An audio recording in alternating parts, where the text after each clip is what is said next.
Prosseguindo na interpretação do Apocalipse versículo por versículo, capítulo 18, versículo 23, ponto 7, esse versículo nós estamos falando do dispensacionalismo. Então, nesse ponto, eu quero comparar o dispensacionalismo ao terceiro sermão profético.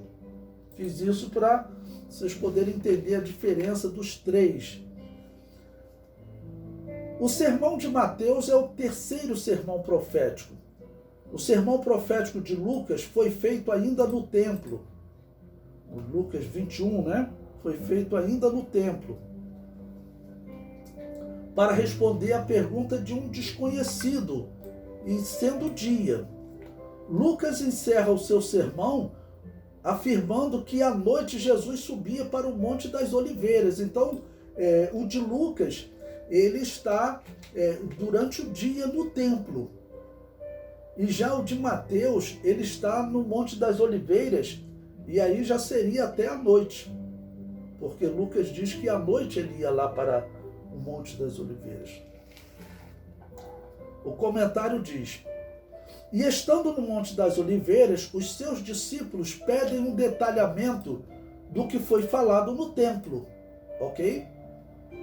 O sermão de Lucas 21 é destinado à igreja e detalha sinais do nascimento da igreja, perseguição, né, até o arrebatamento, mostrando o que ocorrerá com Israel e colocando Israel como sinal do fim.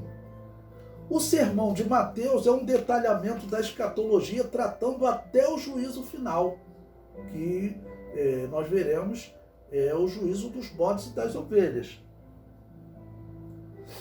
O sermão profético de Marcos é o mesmo sermão tratado em Mateus. Ambos foram proferidos no Monte das Oliveiras. Ambos falam da abominação que será posta no templo durante a grande tribulação. Lucas não fala nada sobre a abominação. Só Mateus e Marcos falam dos dias abreviados para que Jerusalém não fosse destruída, enquanto Lucas afirma que cairão a fio da espada e para todas as nações serão levados cativos, e Jerusalém será pisada pelos gentios até que os tempos dos gentios se completem.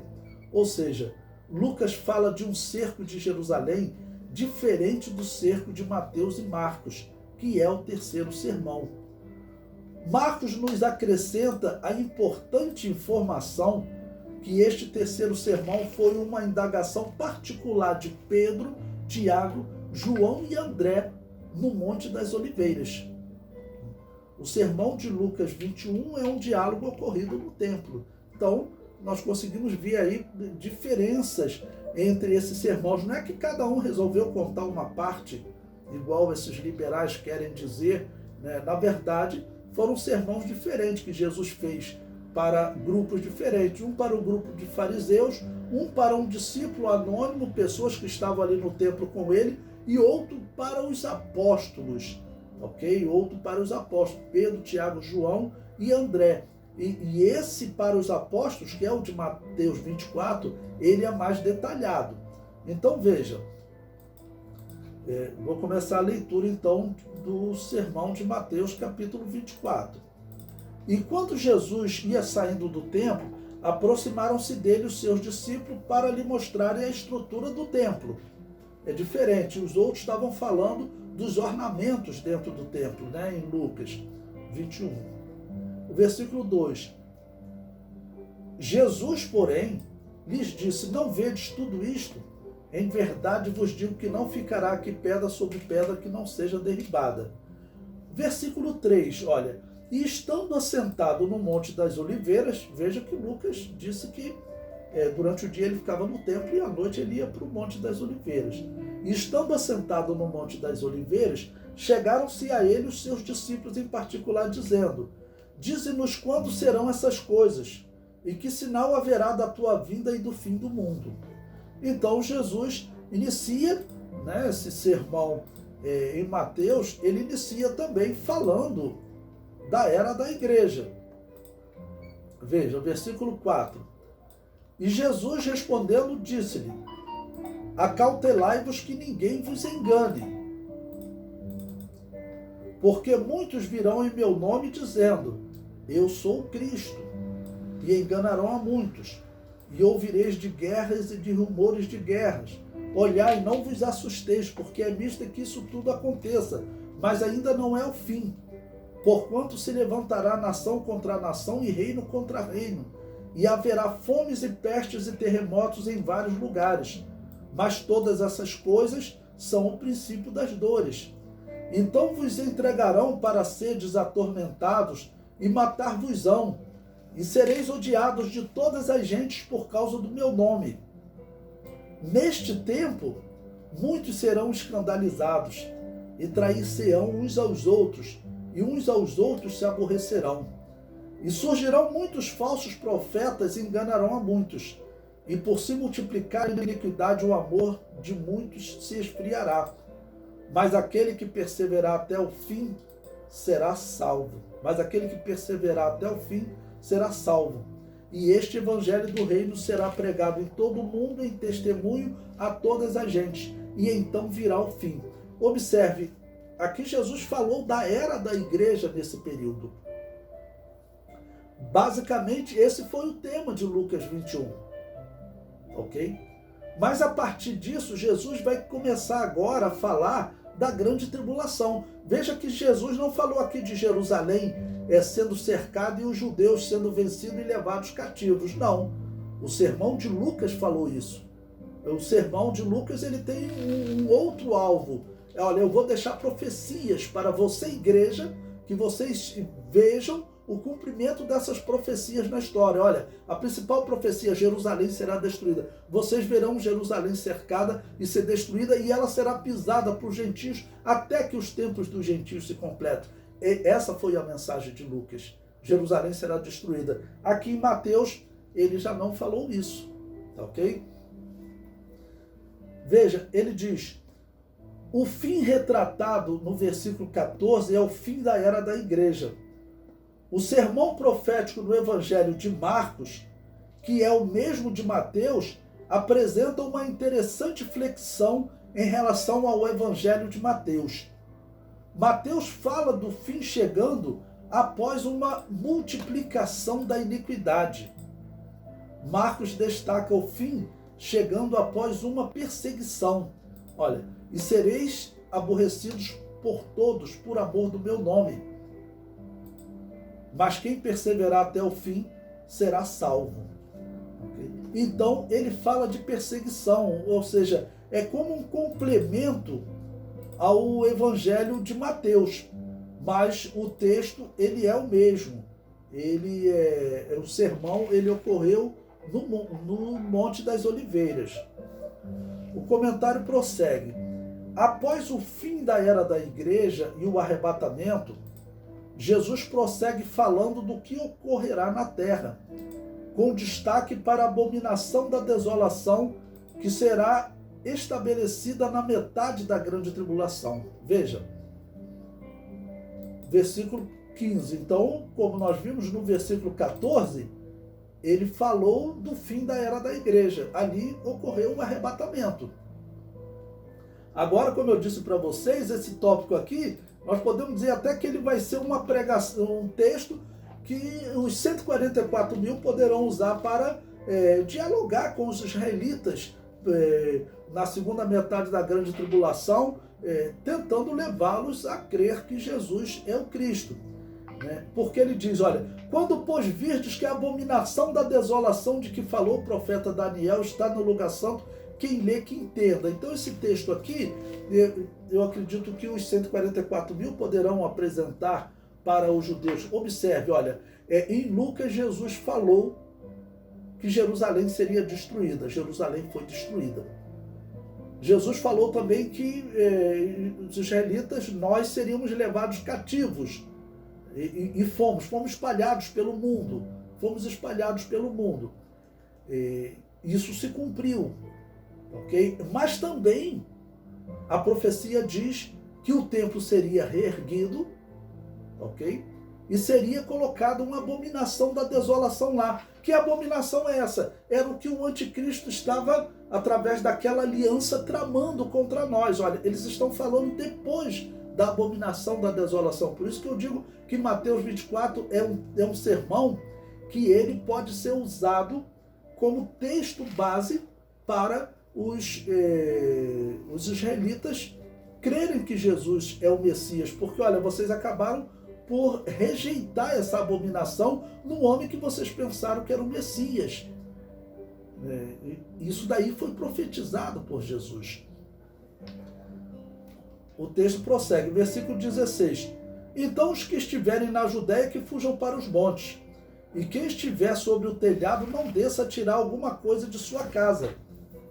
E quem estiver no campo, não volte atrás para buscar as suas vestes. Mas ai das grávidas e das que amamentarem naqueles dias. Ou seja, o mesmo processo de perseguição a Israel vai acontecer durante a grande tribulação, só que agora, na grande tribulação, será numa proporção muito maior. Ok? Assim como Jerusalém foi destruída e as grávidas sofreram, né? Agora, na grande tribulação, após a abominação da desolação ser colocada, aí a perseguição será maior. O comentário diz: observe que o sermão de Lucas não fala da abominação desoladora, pois ele fala da destruição de Jerusalém como sinal do fim para a igreja, destruição que ocorreu no ano 70 da era cristã. Falando da abominação desoladora, significa que é uma referência à grande tribulação, pois na destruição de Jerusalém, que ocorreu no ano 70, não foi colocada nenhuma abominação desoladora, ou seja, claramente esse texto está falando do futuro, enquanto o texto de Lucas, ele claramente falou do passado, ok? Pois bem, e agora veja essa particularidade para os judeus. Ele fala o seguinte: observe, orai, para que a vossa fuga não aconteça no inverno nem no sábado. Ou seja, essa é a particularidade dos judeus. Essa palavra aqui é para os judeus. Por isso que eu digo que ele poderá ser usado no sermão dos 144 mil durante a grande tribulação. E claro, poderá ser usado até no sermão das duas testemunhas, né? Poderá ser usado no sermão das duas testemunhas, porque elas certamente vão usar o evangelho. Mas as duas testemunhas morrem no momento que a abominação da desolação é colocada, ou seja, na metade da grande tribulação. Então, para a segunda parte da grande tribulação, aí os 144 mil, que são israelitas, eles podem então usar, dizendo: olha, vocês estão corretos em rejeitar essa atitude desse homem aí que vocês pensavam ser o Messias, era uma abominação o que ele estava fazendo, ok? Vocês estão certos em rejeitar, tá bom? Agora eu quero dizer para vocês que isso foi profetizado por Jesus. E juntando a profecia de Jesus com a profecia de Daniel, esse homem voltará e ele virá como assolador.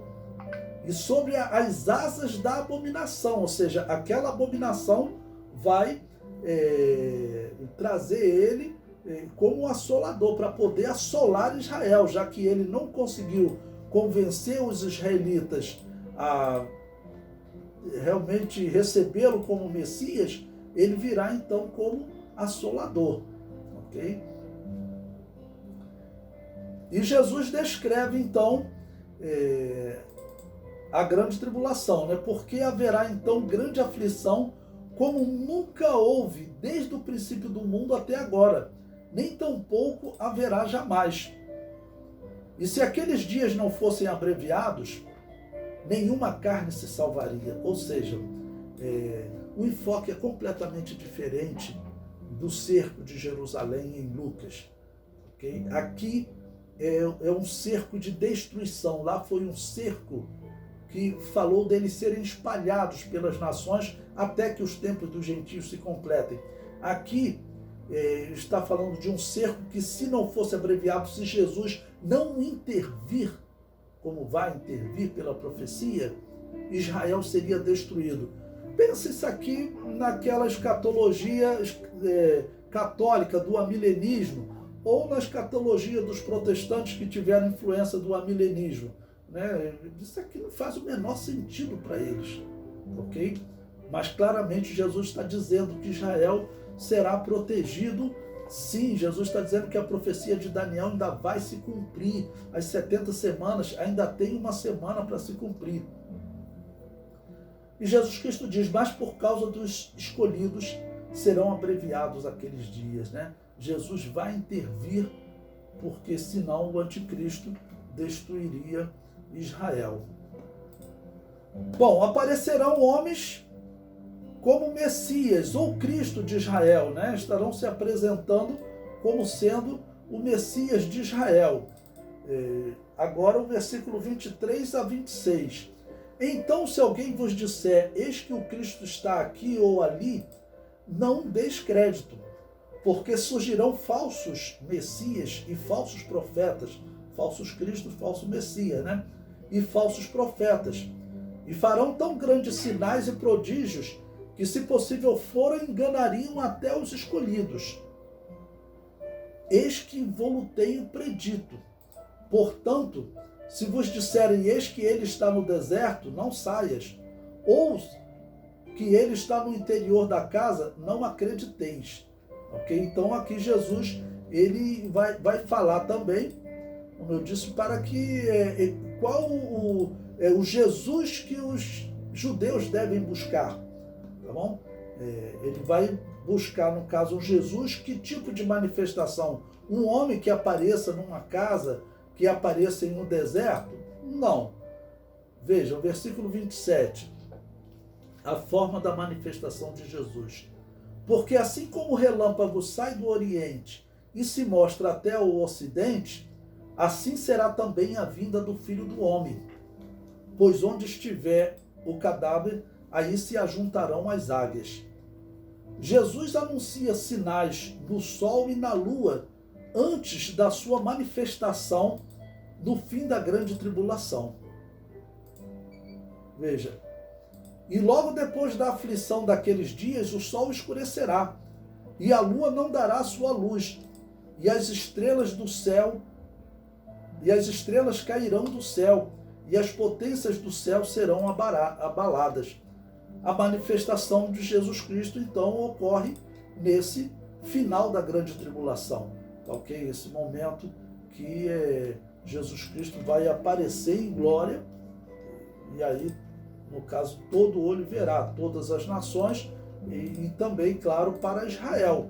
Para a igreja, sua manifestação foi diferente. Então veja, o versículo 30. Então aparecerá no céu o sinal do Filho do Homem, e todas as tribos da terra se lamentarão, e verão o Filho do Homem vindo sobre as nuvens do céu, com poder e grande glória.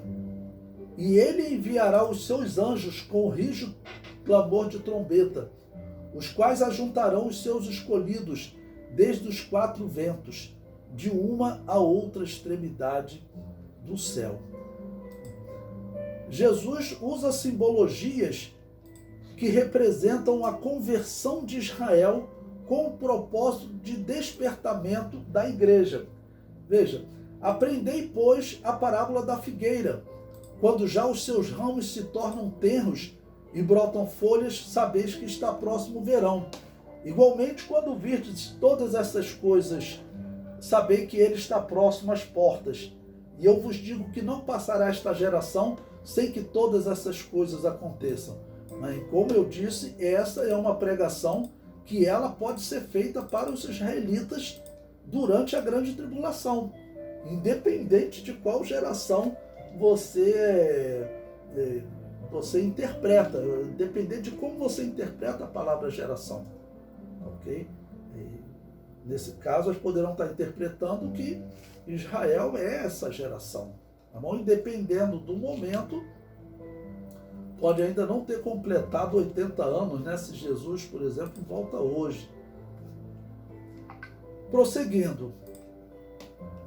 Então Jesus deixa uma mensagem sobre a confiabilidade da sua profecia. ele diz: o céu e a terra passarão, mas as minhas palavras não hão de passar.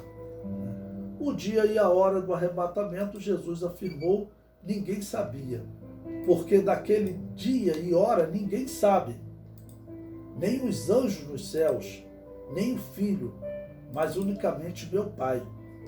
Bom, eu defendo, que ele não sabia como homem, como Deus, ele sempre soube, que como homem ele não sabia. Versículo 37. E como foi nos dias de Noé, assim será também a vinda do Filho do Homem. Porque assim como nos dias anteriores ao dilúvio, comiam, bebiam, casavam e davam-se em casamento, até o dia em que Noé entrou na arca e não o perceberam, até que veio o dilúvio e os levou a todos. Assim será também a vinda do Filho do Homem. Ok?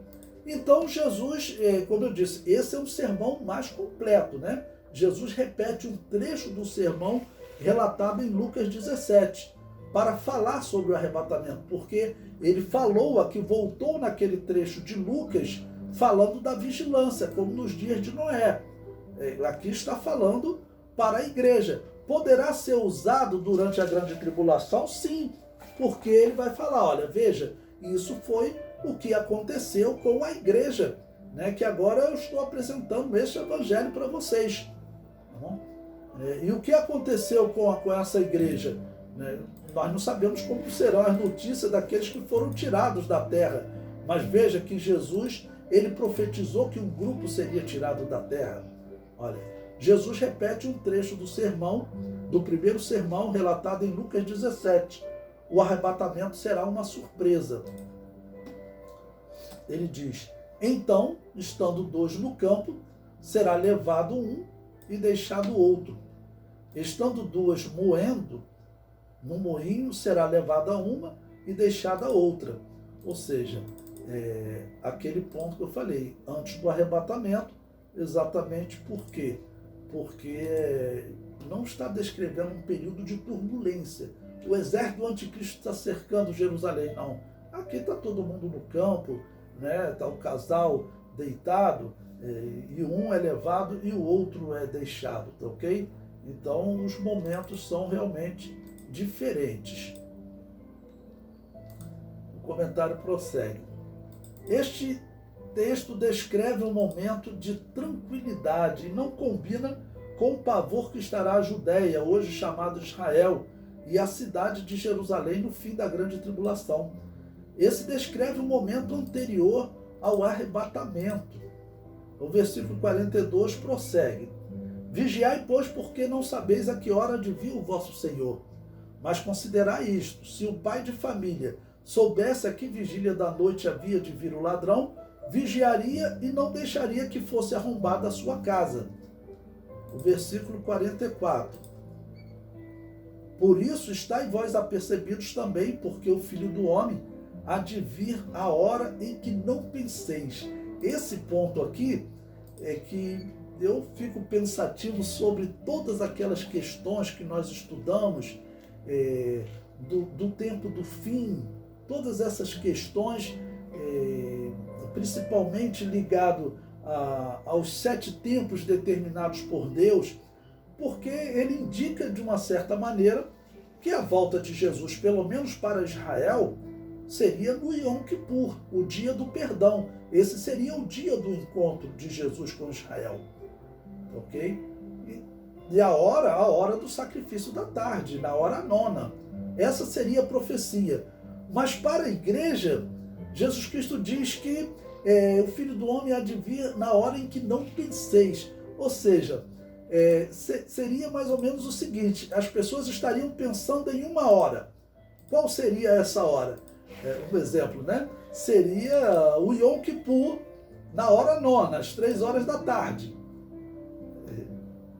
É a possibilidade, o que eu vejo mais real. E Jesus Cristo diz que, na verdade, ele virá numa hora em que não penseis. Então, é melhor seguir o que a leitura diz. Olha, o cristão deve vigiar como servo prudente. Aí o que você tem? Aí você vai começar a parábola da vigilância para o cristão. Ele diz Quem é, pois, o servo fiel e prudente que o Senhor constituiu sobre a sua casa para dar o sustento a seu tempo? Bem-aventurado aquele servo que o Senhor, quando vier, achar servindo assim. Em verdade vos digo que o porá sobre todos os seus bens. Porém, se aquele mau servo disser consigo, o meu Senhor tarde virá, e começar a espancar os seus conservos, e a comer e a beber com os bêbados, virá o Senhor daquele servo num dia em que o não espera, e a hora que ele não sabe, e separá-lo-á, e destinará a sua parte com os hipócritas. Ali haverá pranto e ranger de dentes. Então veja que por esse texto aqui, ele diz que a volta do Senhor também é num dia e hora que de alguma maneira as pessoas poderiam saber. Isso é evidenciado, né? Quem estiver bebendo, estiver com os bêbados, virá o Senhor daquele servo num dia em que o não espera. Ou seja, nós estamos esperando. Para qual dia específico não dá para saber, mas que a igreja está esperando, está.